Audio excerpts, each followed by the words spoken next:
Arcilla said Senators Antonio Trillanes IV and Laila de Lima bribed her to testify against President Rodrigo Duterte before the International Criminal Court. In a press con in Davao City, Mina said the two senators and other supporters of Liberal Party forced her to pin down the president by linking him to drug operations. She said Father Albert Alejo, who is close to de Lima, talked to her. Alejo explained to her that she is a credible witness because of her gender and photos with the president.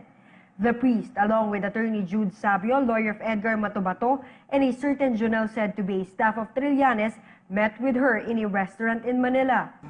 Sila po ang nakipag-usap sa akin regarding na mag-witness ako sa ating presidente. Openly, sinabi nila sa akin na bulag na daw ang tao, hindi na masira si Duterte, si Presidente Duterte sa IGK. So ang inisip nila is ang illegal drugs naman daw po. So nung time na yun, na-curious ako kasi inaamin ko, no, hindi ko naman sinabing magandang record ko. Talagang after noon talaga, pinabaan ako ni Father Alejo ng may sobre na 20,000 doon sa upuan ko. After which, Trillanes personally contacted her. She then received a ready-made affidavit detailing the alleged affair of the president with Davao City Councilor Pilar Braga, wife of her relative, and the shipment of cocaine of President Duterte and Vice Mayor Paulo Duterte. She went back to Manila December to prepare as witness. De Lima visited her in a convent in Makati where she first stayed. The offer for signing the affidavit and testifying was 1 million pesos, but she refused it. Attorney Sabio denied her allegations. Pinangalagaan ko yung impormasyon na yun, hindi ko binigay kahit sino, kahit ano, dahil ayaw akong manira ng tao.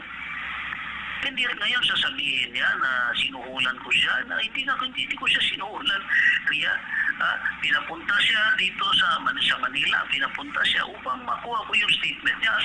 Trabaho ko bilang isang abogado na kung hindi yung statement niya, nagmamadali pa nga siya. Dahil na pinapapatayin daw siya. He said Mina possibly surfaced because Father Alejo's camp aborted their plan to get her as a witness. Trillanes and de Lima are yet to comment on the issue. Meanwhile, Mina said she is willing to face the Senate, but Senator Panfilo Lacson, chairman of Senate Committee on Public Order and Dangerous Drugs, said she has to execute first an affidavit before she gets invited. Ma'am, pwede malaman kung magkano yung offer nila sa inyo? At saka bali magkano lahat yung natanggap? Kung bibilangin ko lang, pwede pa nung yung bago pa mag-election.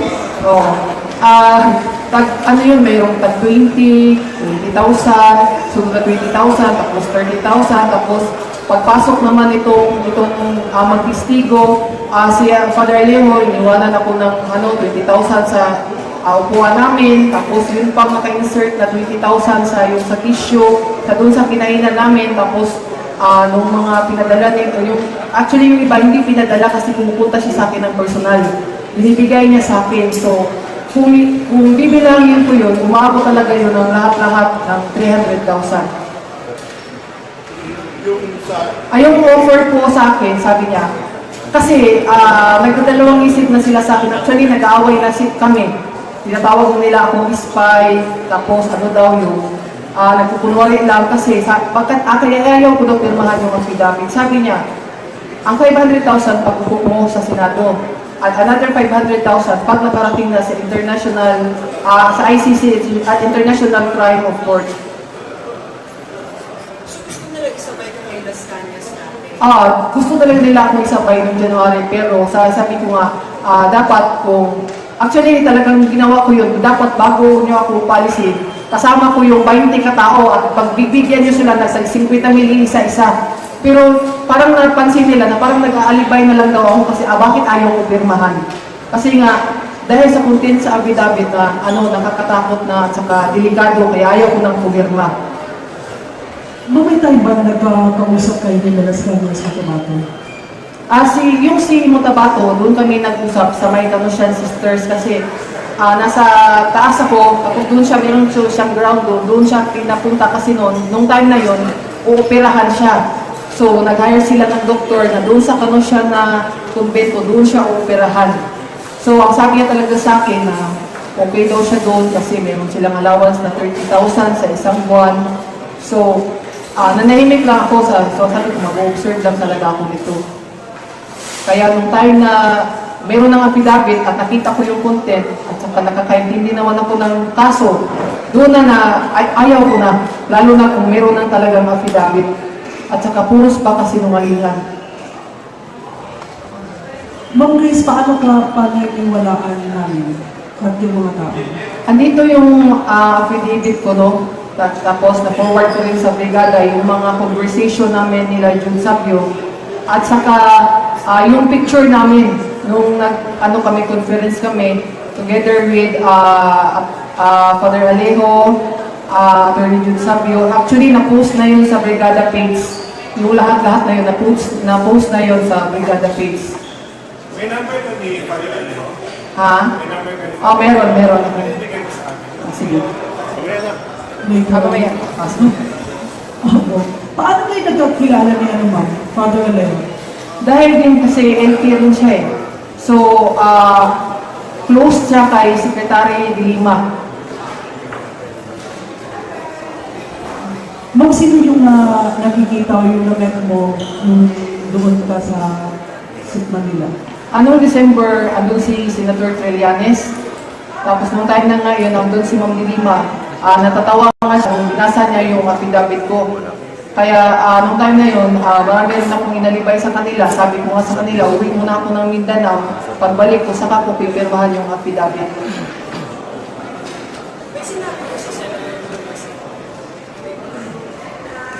Yung sabi niya sa akin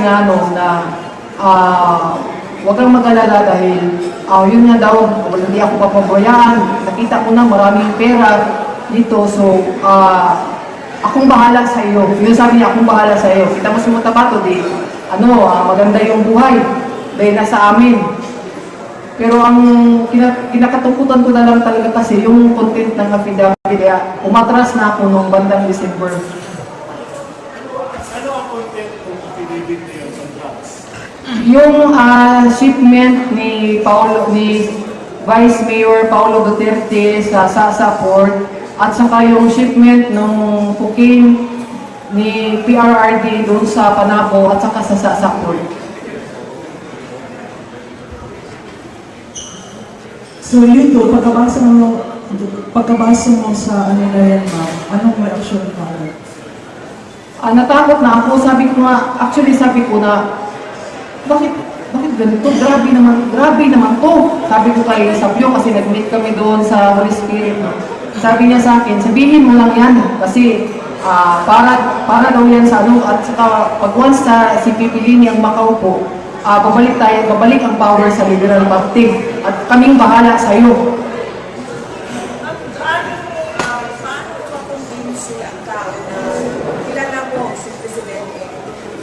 Nung time kasi ngayon, pero hindi ko i-mention yung City Councilor. Binigyan din kasi ako ng number noon dati ni City Councilor, ng number ni Christopher Bongo. So kung meron akong mga kailangan, nagtitext ako.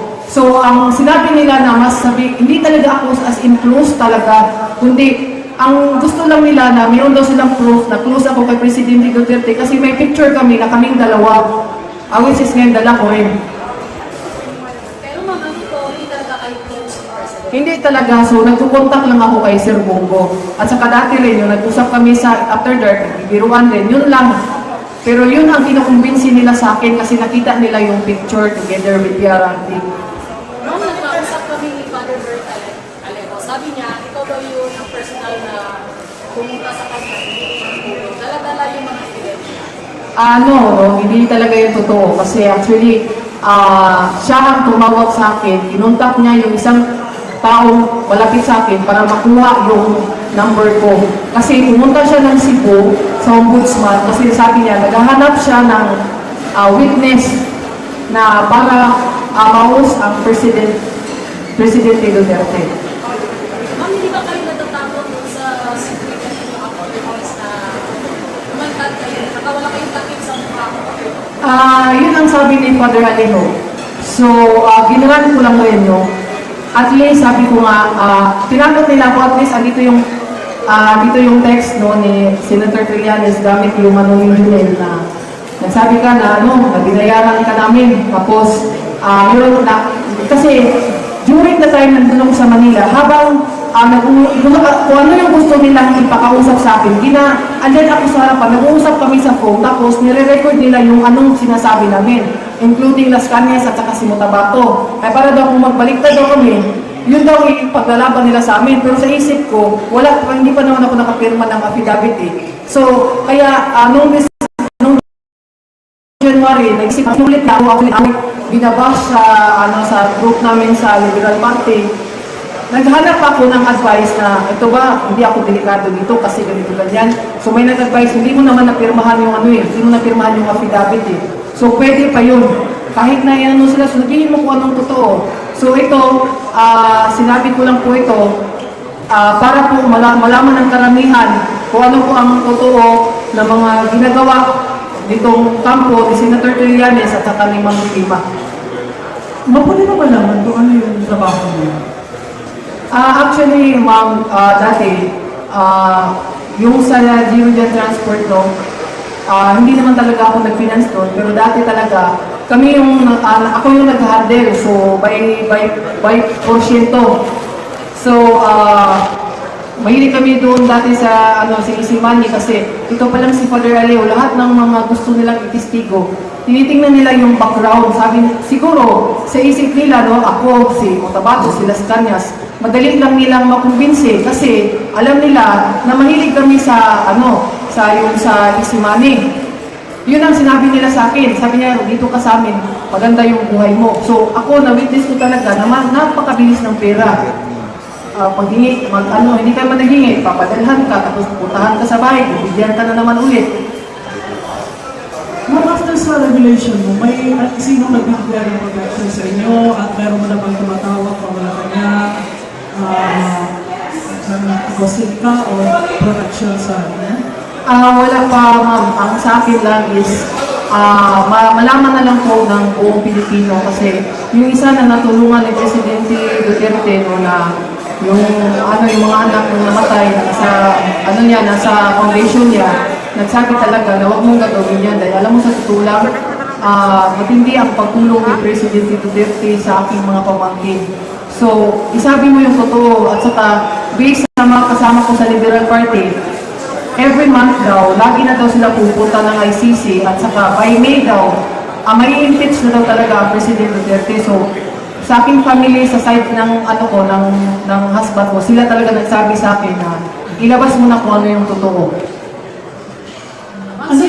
Sino-sino yung mga kasali doon sa group chat? Sa sa group chat? Sa LP? Sa LP, actually, hindi sila nagdadala ng mga tunay nilang mga pangalan, pero kilala ko ang mga real name nila, who is behind of that group. And even Father Aleo, meron siyang troll account para lang doon sa tawag ito, mag-promote sa yung tinatawag nila na People's Power na pinapandingan nila ngayon, which is pinorward ko rin sa brigada, yung nag-aaway na sila kasi nagtatalo na dahil sa donation nga yung iba, tinakulas, king, ganun. So, ang kilala ko talaga doon, yung talagang dyan, si Mayra Cateneo, tapos si Mary Ann Briones, yung nagpakilala, hindi pa ko sure, nagpakilala na anak ng pamangkin ng mayor sa Butuan, si Marjorie Beso, tapos sila Maan Adorna, real name yan, sila Rodel Jaime, yung isa na ang iba, sila Jean Lopez, yung mga real name rin yan, yun yung mga kasama ko. At saka, ayaw ko na lang i-mention yung kapatid ko na involved din sa Liberal Party at involved din sa mga plano rin na mababagsak ang ating presidente. Hindi ka ba mag-president ng affidavit sa sa sinasabi ko? Kung kailangan po, bakit hindi? Kung kailangan. Na meron sa iyo through MUA, may receiver ba?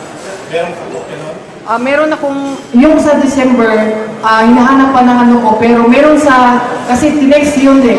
Pinorward yung text ng Luwiner na yung bang ano ba na meron na yung pera tapos ipipick up na, pinagtatago ko yun. Yung ano na yun, pero 35,000 lang yun kasi yung iba na yun, binigay sa akin ng personal at saka yung pinadala ni Myra Catineo, meron yung mga resibo na nasa akin din. Meron yung di ba sender's name?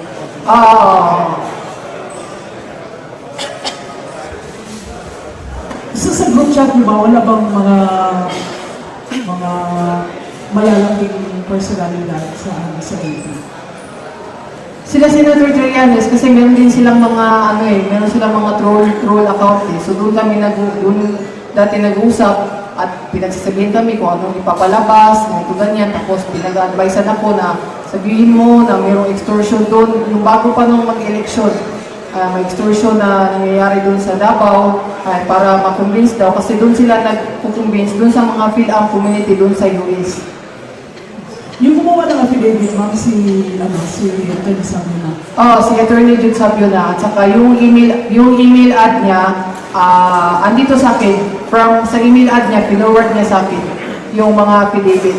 Until mga 15 draft ata. Kasi check niya pa kung okay o aprubahan o hindi. Bakit kayo lumabas ng this? Dahil din po sa, nakonsensya din rin po ako kasi lalo na pag sinasabi nila sa akin na yun, i-impeach na si Presidente, ganito, ganyan. Tapos, deep inside kasi, alam ko rin yung kabutihan ni Presidente Duterte. At saka, kahit yung masal ko kasi was born in Mindanao, so sabi niya sa akin, ito na yung panahon para malaman ng lahat. So, supportive yung family ko, kaya lumabas ako, pero bago ako lumabas, pinag-aralan ko muna kung sino ang lalapitan ko at ang unang opsyon ko, isang media talaga ang lalapitan ko, which is ang Brigada News FM Davao. So ilang araw na pinag-isipan mo na talagang i-divulge mo itong mga ganitong pangyayari mo? Mga almost months. Kasi 2 to 3 months kasi may mga pananakot sa akin eh. Sabi niya, pag ikaw bumaliktad ka doon, matatalo ka sa amin kasi sila daw from Atenea, tapos pare, mga ganyan, no? So which is, inisip ko na rin, yun rin ang ginagawa nila kay Presidente. Sinasabi nila na matatalo si Presidente dahil sila magandang record kasi daw si Presidente Duterte, bastos daw, womanizer. So, matatalo daw ako sa background ko daw. So sabi ko sa kanila, kaya nga kayo lumapit sa akin dahil sa background namin, dahil ni-research mo kami, di ba? Kasi kung mga matitino pa kami, ako, sila sa kanya, si Motabato, hindi kayo lalapit. At hindi nyo madadala sa pera dahil lalo na kung taga rito, alam na alam kung ano ang kabutihan ni Presidente Duterte. Hindi ka ba nagtakot sa security mo? Nakabalikan ka? Actually, willing na rin akong humarap ko, ano man yung instances dito, no? Pero doon po, kung saan po ako nakatira ngayon, lahat po na mga kapitbahay po namin is supportive because they are also RRT supporters. So, para sa akin, this is the first time na gumawa ko ng mabuti para sa sarili ko kasi I admit, no, yun yung inaano sa akin ng Padre Aleo, sabi ko, never naman ako naging mabuting tao. Pero never din ako maging hypocrite na tao. Ang clarification lang, what specific manner napasok dito nila sa papasok sa Bago mag-declare si Presidente Duterte noong December, kasi yun nga, no, nagkaroon din ng away-away, no, nung time na yun, kaya nagtampo din ako, kaya sumama ako doon sa kanila, at saka convince din ng mga pamilya ko na doon daw ako sa Liberal Party mag-support. Ano kaibahan mo kay Motabato o kay Las Cañas na nalitan ka sa ito? Ang sa amin ni Motabato at saka ang kaibahan is that nakonsensya ako kasi nakita ko ng affidavit ay hindi totoo, no? Ako si Motabato at saka si Las Cañas, pero mas worse pa man siguro silang dalawa sa akin. Puros kami hindi maganda ang record. Pero sa ginawa ko ito ang kakaiba dahil hindi ko talaga makayang pirmahan yung affidavit, lalo na ang content ng affidavit is lahat ang kasinungalingan. So for the first time, nasabi ko sa sarili ko na meron akong nagawa na mabuti. Hindi kaya masulit yung mga sa'yo. Hindi po, kundi natakot talaga ako sa content ng affidavit na pipirmahan ko na. Ma'am, aside from Attorney Sabio, ito si Father Alejo, sino-sino pa yung mga personalidad na involved at saka itong si Trillanes, pati sa Delima, sino pa ma'am, yung sa alam mo? May mga nakausap kami doon na mga matre doon sa Manila. Actually, dati kasi pag sanabing Manila Pari, talagang lumuluhod ako, pero start mo no, na sila pang nagtuturo sa akin, ito sasabihin mo, ganito, ganyan. So, para akong na-discourage din kasi doon talaga ako sa kumbento nakatira, which is nandun lahat. Nagdahan lang ako ng pagkain doon. Same thing rin, yun rin ang sitwasyon ni Las Cañas at sa kanila mga kapatid. Excuse me, maliban doon sa mga personalities na pinag-review niyo, may iba pa ba mga involved, gaya ng media, or sino-sino pa ba? Noong December kasi, yung sa Rappler, yung sa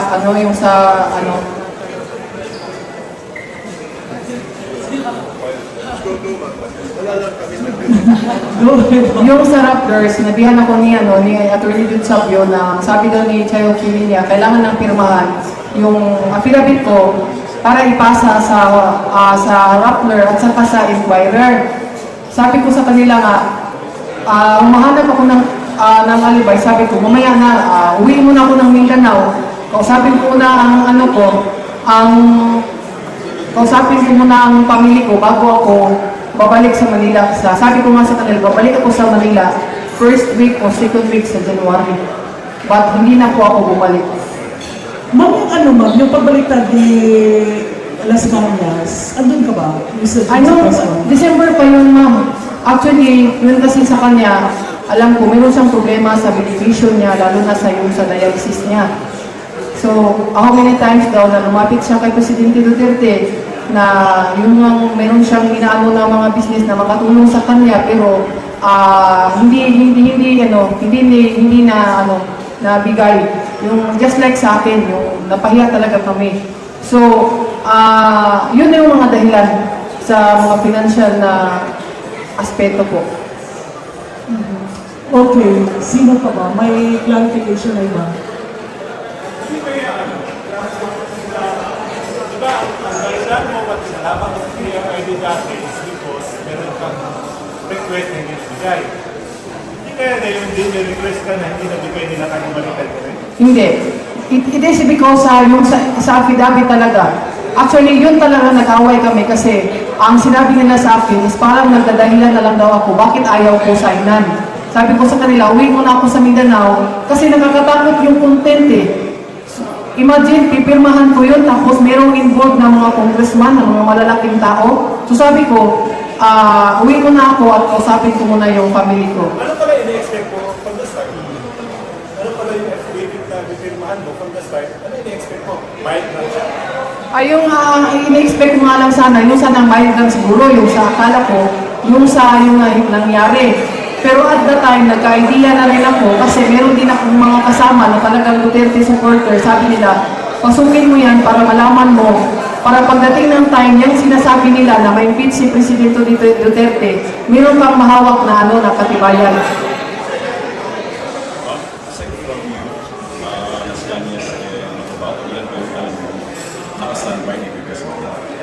Yun pong Miguel po na sinasabi nila na tagalibing daw sa sa lahat ng pinapatay ni PRRD at saka yung si Edith na nakausap na rin ng taga-brigada news team at saka ako at saka yung husband ko na gusto nga daw nila mangyari is ako at yung husband ko DDS daw. So nagbiro ako sa kanila, hindi pwedeng maging DDS yung husband ko kasi hindi ngayon marunong maghawak ng baril. Ako pa siguro pwede, pero mas magpwede yan pwede. So hanap naman sila ng ibang idea kung ano talaga yung dapat.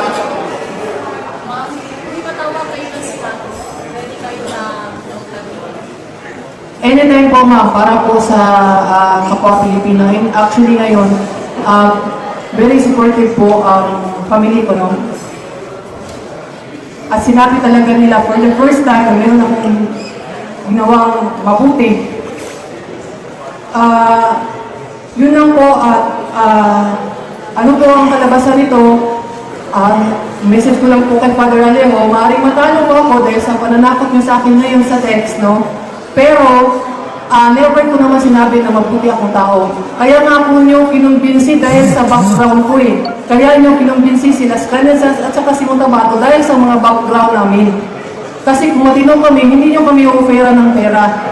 At kahit i-deny mo at i-deny yan, tatayuan ko yan kung kailangan ng affidavit, gagawin ko. Ma'am, may alam ka rin, ma'am, na may mga media na binabayaran mo. Ayaw ko naman i-mention yan, pero na-meet ko sila. Masyado kasing malinis sila eh. Katulad ngayon, mag-uusap kami, no? Ito ganito ha, magte-text ka sa akin, mag-email ka sa akin, ito ang sasabihin mo. Kundi, tatawag ako sa iyo, itong sasabihin mo sa akin, tapos mag-uusap tayo sa phone. So, nire-record nila sa audio nila, sa CP nila, kung ano yung pinag-uusapan namin. Kaya yung iba na gusto na sanang bumaliktad, pero natatakot sila kasi ang panakot ni Junel, na staff ni Senator Trillanes, meron tayong record sa CP at saka sa cellphone at saka sa audio. So sinabi ko sa kanila, importante, hindi tayo pumirma sa affidavit kasi ang content ng affidavit is nakakatakot talaga at saka hindi na maganda. Yung ano ma'am, yung sa, kung may nilalaman ka, kung may media ba na binabayaran, yung sa paglabas ni Las Cañas na may mga media na binabayaran, di ba? May mga issue na gano'n. Kasi ang sabi nila, mayroong mga media na sa kanila. Most especially sa international na mga media. Kasi noong December sana, gusto nila ako ma-interview ng international media. Pero medyo notorious din ako. Naghanap talaga ako ng huwag na muna kasi hindi ko pa pinirmahan yung affidavit. Pinirmahan mo, mamaya na muna din, pag-uusapan muna namin doon sa Mindanao. Pero ayaw ko talaga, dahil sa delikado yung nakakontent doon sa affidavit.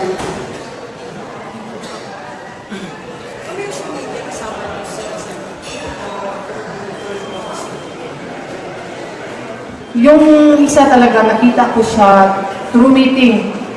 Isa siya sa media sa Inquirer, pero ayaw ko lang nang i-mention yung pangalan. Ikaw, I mean, ikumpara kay Bato-Bato, kay Las Cañas, nasa rin mo rin na makunik mo ba kay Presidente? So ikaw, tayo mo ka.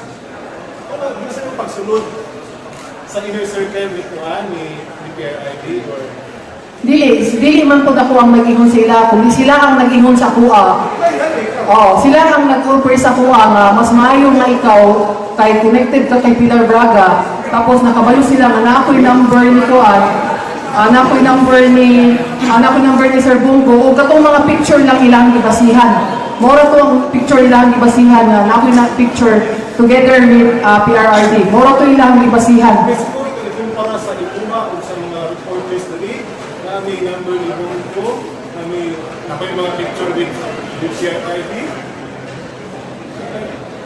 Ikaw, kung na kayo isa po, kanang ilang pong gitanaw po, no, kay ilang nang gina-background check, kay nakapost man to ang ako ang pangpangluhod po kay Presidente Duterte. So, na-interview na po ni Sir John Digamo, katupong ilang i-attend po itong interview ho, nga naapoy pangpangluhod kay Presidente Duterte po. Kung isa pa, kung maayo po mga record po, dili po mo duulan. So, ang duulan lang ito nila, madali nila makumbinsi, katog yung kabalog sila nga, tananaw nila nga, madali na nila makatagan. Mamo, balik sa sinugdanan, kinsa ditong una nga taong ma-remember niyo nga dito always? Ang itawag din sa kuha ay si Father Alejo.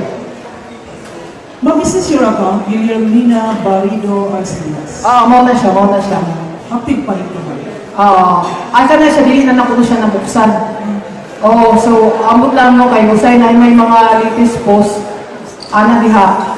So, diha, namagi ko yung kanang private account yun nga, ako lang yun, kay kana siya, ginagamit din na siya akong election pa sa Liberal Party.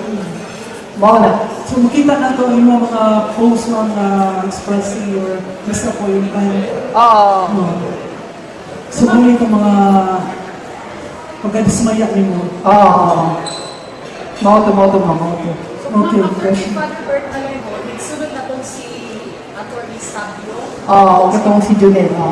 So, muna to sa susunod na Mga ito sunod-sunod na to, September, October, November, hanggang pag December. Atong December talaga, kaya pagkita na ko sa content sa affidavit, murag kuyaw na kayo, moto nga ni baka ko kay isan pa siguro nga di kita professional, nakasabot man po legalidad. Nakonsensya po ko. Ako po muna una sila, hindi mo na mutuwa ang tao. So, hindi mo mutuwa na, nagbabayag ka. Muna. Sa inyong mga meetings na si Senator De Lima, ma'am. Yung mga trabaho at sa ang kaibahan is that nakonsensya ako kasi nakita ko ng mga affidavit ay hindi totoo. No? Ako si Motabato at saka si Las Cañas, pero mas worse pa man siguro silang dalawa sa akin. Puros kami, hindi maganda ang record. Pero sa ginawa ko ito ang kakaiba. Dahil hindi ko talaga makayang pirmahan yung affidavit, lalo na ang content ng affidavit is lahat ang kasinungalingan. So for the first time, nasabi ko sa sarili ko na meron akong nagawa na mabuti. Hindi kaya masulit yung mga Hindi po, kundi natakot talaga ako sa content ng affidavit na pipirmahan ko na. Ma'am, aside from Attorney Sabio, ito si Father Alejo, sino-sino pa yung mga personalidad na involved at saka itong si Trillanes, pati si De Lima, sino pa ma'am? Yung sa alam mo? May mga nakausap kami doon na mga matre doon sa Manila. Actually, dati kasi pag sanabing Manila Valley, talagang lumuluhod ako, pero start mo no, na sila pang nagtuturo sa akin, ito sasabihin mo, ganito, ganyan. So, para akong tas na-discourage din kasi doon talaga ako sa kumbento nakatira, which is nandun lahat. Nagdahan lang ako ng pagkain doon. Same thing rin, yun rin ang sitwasyon ni Las Cañas at sa kanila mga kapatid. Ma'am, excuse me. Maliban doon sa mga personalities na pinag-review ninyo, ay iba pa ba mga involved, gaya ng media, or sino-sino pa ba? Noong December kasi, yung sa Raptor, yung sa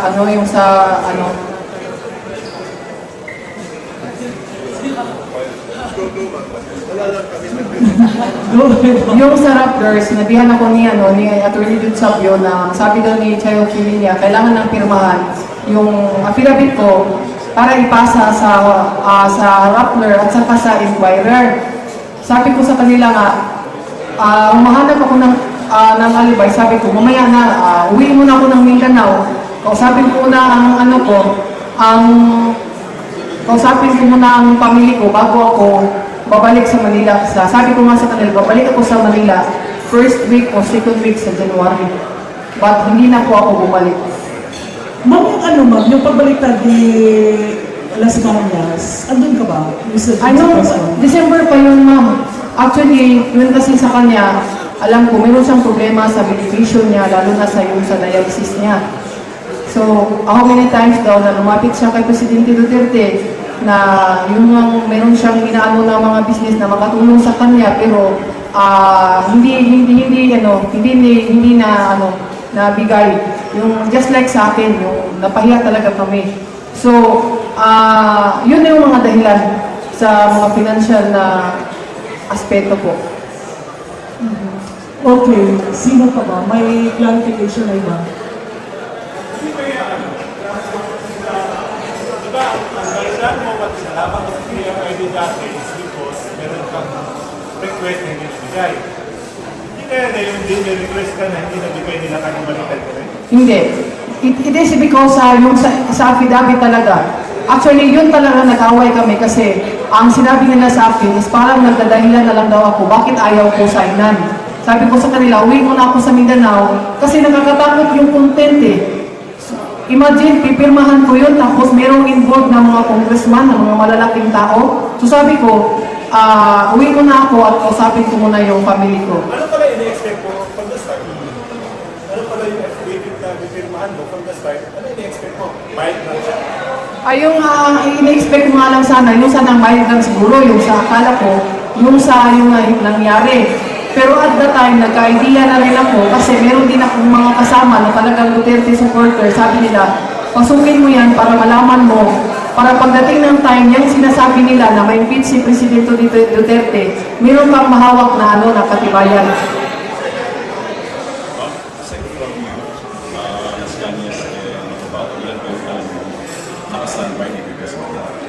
Ayon pong Miguel po na sinasabi nila na nagtagalibing daw sa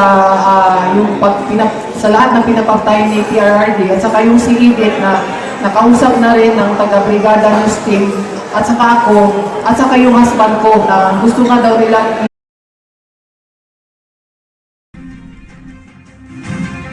Nina Arcilla said Senator Antonio Trillanes IV and Laila de Lima bribed her to testify against President Rodrigo Duterte before the International Criminal Court.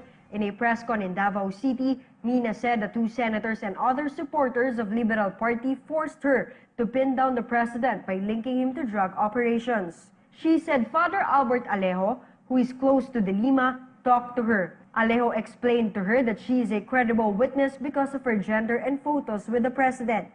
The priest, along with attorney Jude Sabio, lawyer of Edgar Matobato, and a certain Jonel said to be a staff of Trillanes, met with her in a restaurant in Manila.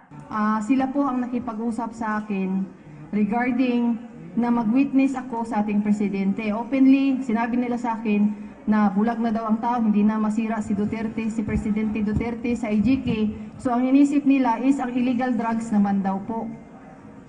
So nung time na yun, na-curious ako kasi inaamin ko, no, hindi ko naman sinabing magandang record ko.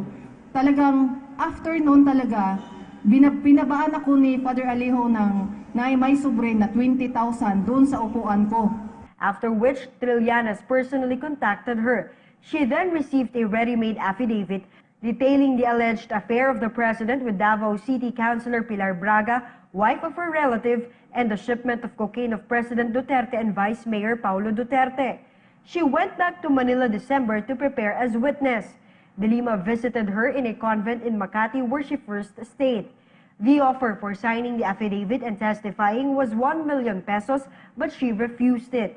Attorney Sabio denied her allegations. Pinangalagaan ko yung informasyon na yun, hindi ko binigay kahit sino, kahit ano, dahil ayaw akong manira ng tao. Hindi ngayon sasabihin niya na sinuhulan ko siya, na hindi ko siya sinuhulan. Kaya pinapunta siya dito sa Manila, pinapunta siya upang makuha ko yung statement niya.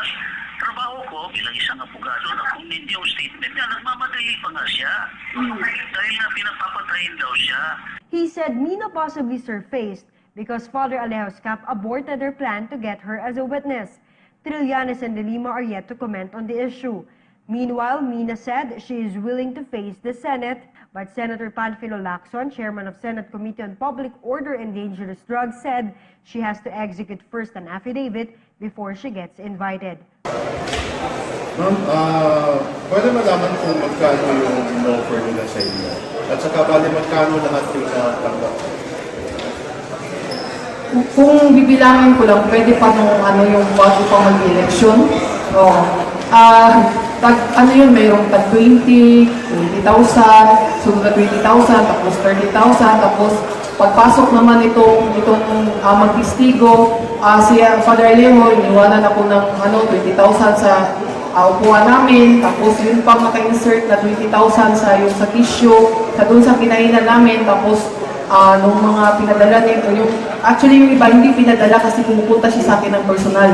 Binibigay niya sa akin, so kung bibilangin ko yun, umabot talaga yun ng lahat-lahat ng 300,000.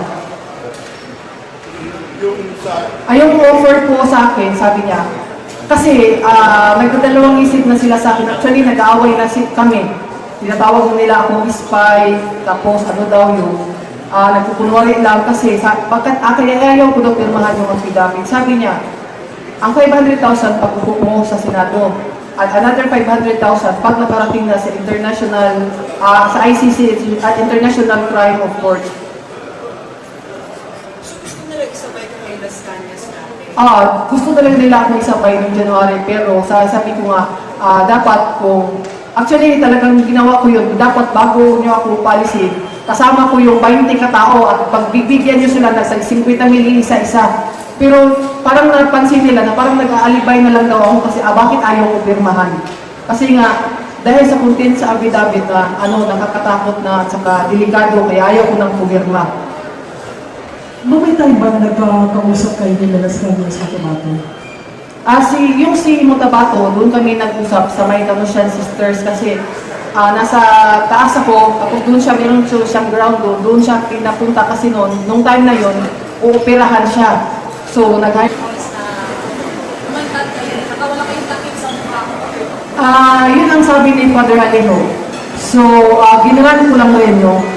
At least, sabi ko nga, tinanggap nila ako, at least, dito yung text no, ni Senator Trillanes gamit yung ni Junel na nagsabi ka na, binayaran ka namin. Tapos, yun na, kasi during the time nandun ako sa Manila, habang kung ano yung gusto nilang ipakausap sa akin, andyan ako sa harapan, nag-uusap kami sa phone, tapos nire-record nila yung anong sinasabi namin, including Las Cañas at saka si Mutabato. Ay para daw kung magbaliktad daw kami, yun daw yung paglalaban nila sa amin. Pero sa isip ko, hindi pa naman ako nakapirma ng affidavit eh. So, kaya nung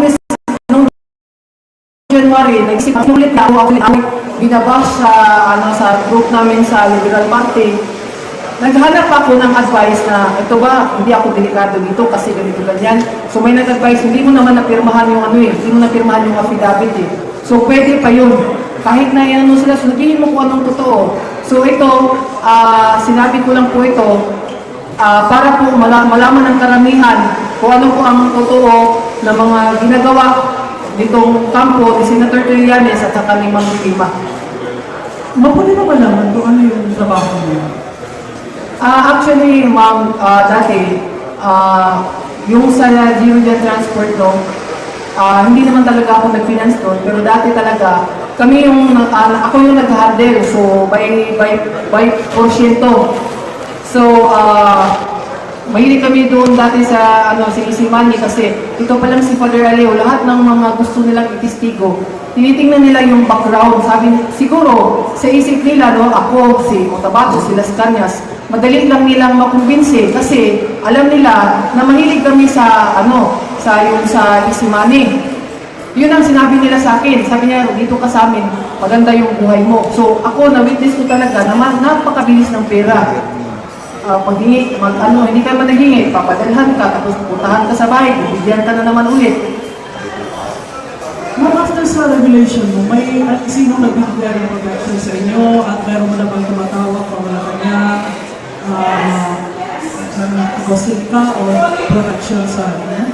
Wala pa, ma'am. Ang sa akin lang is malaman na lang po ng buong Pilipino kasi yung isa na natulungan ni Presidente Duterte na yung mga anak ng namatay nasa foundation niya, nagsabi talaga na huwag mong gagawin yan dahil alam mo sa totoo lang, matindi ang pagtulong ni Presidente Duterte sa aking mga pamangkin.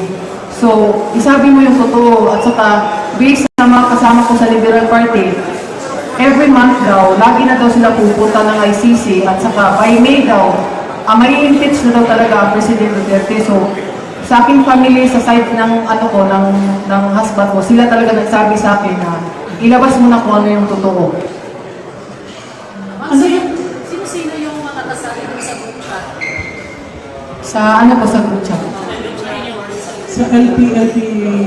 Sa LP, actually, hindi sila nagdadala ng mga tunay nilang mga pangalan, pero kilala ko ang mga real name nila, who is behind of that group. And even Father Alejo, meron siyang troll account para lang doon sa tawag nito, mag-promote sa yung tinatawag nila na People's Power na pinagpandingan nila ngayon, which is pinorward ko rin sa brigada, yung nag-aaway na sila kasi nagtatalo na dahil sa donation nga yung iba, pinakulas, yung ganun. So, ang kilala ko talaga doon, yung talagang dyan, si Mayra Cateneo, tapos si Mary Ann Briones, yung nagpakilala, hindi pa ko sure, nagpakilala na anak ng pamangkin ng mayor sa Butuan, si Marjorie Beso, tapos sila Maan Adorna, real name yan, sila Rodel Jaime, yung isa na ang iba sila Jean Lopez, yung mga real name rin yan, yun yung mga kasama ko. At saka, ayaw ko na lang i-mention yung kapatid ko na involved din sa Liberal Party at involved din sa mga plano rin, no, na mababagsak ang ating presidente. Hindi ka ba Kaya sila ng doktor na doon sa kano siya na kumbento, doon siya operahan. So, ang sabi niya talaga sa akin na okay daw siya doon kasi meron silang allowance na 30,000 sa isang buwan. So, nanahimik lang ako so sabi ko, mag-observe lang talaga ako nito. Kaya nung time na meron ng affidavit at nakita ko yung content at saka nakakaintindi naman ako ng kaso, doon na ayaw ko na, lalo na kung meron ng talagang affidavit at saka puros pa kasinungalingan. Ma'am Grace, paano ka paniniwalaan namin at yung mga tao? Andito yung affidavit ko, no? Tapos na-forward ko rin sa brigada yung mga conversation namin nila Jun Sabio at saka yung picture namin nung kami, conference kami together with Father Alejo, Attorney Jun Sabio. Actually, na-post na yun sa brigada page. Yung lahat-lahat na yun, na-post na yun sa brigada page. May number ka ni Father Alejo? Ha? May number ka ni Meron. Bigay mo sa akin. Sige. Okay na. May Mamaya. Sige. Opo. Paano kayo nagkakilala ni ma'am? Father Alejo? Dahil din kasi LT rin siya eh. So, close siya kay Secretary de Lima. Ma'am, sino yung nakikita o yung na-met mo nung doon ka sa Manila? Anong December, andun si Senator Trillanes. Tapos nung time na ngayon, andun si Ma'am de Lima. Natatawa nga siya, binasa niya yung affidavit ko. Kaya nung time na yun, marami rin akong inalibay sa kanila. Sabi ko nga sa kanila, uwi muna ako ng Mindanao. Pagbalik ko, saka ko pipirmahan yung affidavit.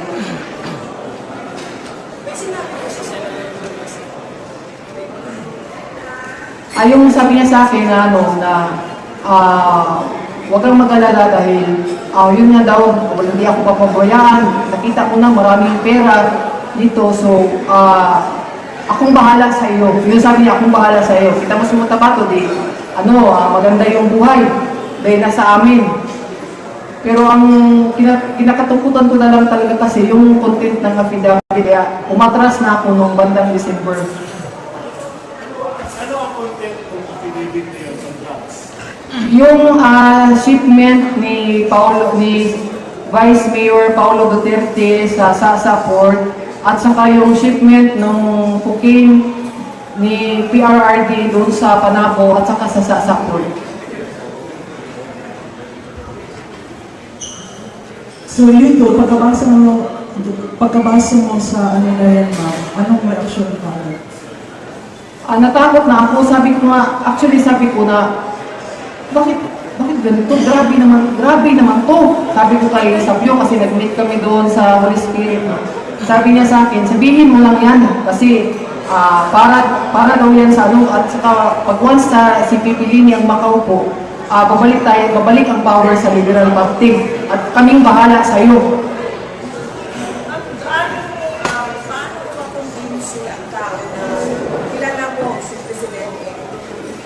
Nung time kasi ngayon, pero hindi ko i-mention yung City Councilor. Binigyan kasi ako ng number doon dati ni City Councilor, ng number ni Christopher Bongo. So kung meron akong mga kailangan, nagtitext ako. So ang sinabi nila na hindi talaga ako as in close talaga, kundi ang gusto lang nila na mayroon daw silang proof na close ako kay Presidente Duterte kasi may picture kami na kaming dalawa. Which is ngayon dala ko rin. Pero ma'am, hindi talaga kayo close sa president? Hindi talaga. So, nagkukontak lang ako kay Sir Bongo. At saka dati rin, yung nag-usap kami sa After Dark, nagbibiruan rin, yun lang. Pero yun ang kinukumbinsi nila sa akin kasi nakita nila yung picture together with PRRD. Nung nagkausap kami ni Father Bert Alejo, sabi niya, ikaw daw yung personal na pumunta sa kanya, dala-dala yung mga evidence. Hindi talaga yung totoo. Kasi actually, siya ang tumawag sa akin. Kinontak niya yung isang taong malapit sa akin para makuha yung number ko. Kasi pumunta siya ng Cebu sa ombudsman kasi sabi niya, naghahanap siya ng witness na para maus ang Presidente Duterte. Ma'am, hindi ba kayo natatakot sa security ng mga Affidavit sa sa Kung kailangan po, bakit hindi? Kung Kailangan kailangan. na pera sa iyo through MUA, may receiver, diba? Meron ka po, gano'n? Meron akong, yung sa December, hinahanap pa ng ano ko, pero meron sa, kasi tinext yun eh, pinorward yung text ng Luwiner, na yung bang ano ba na, meron na yung pera, tapos ipipick up na, pinagtatago ko yun, yung ano na yun, pero 35,000 lang yun, kasi yung iba na yun, binigay sa akin ng personal, at saka yung pinadala ni Myra Catineo, meron yung mga resibo na nasa akin din. Meron yung diba sender's name?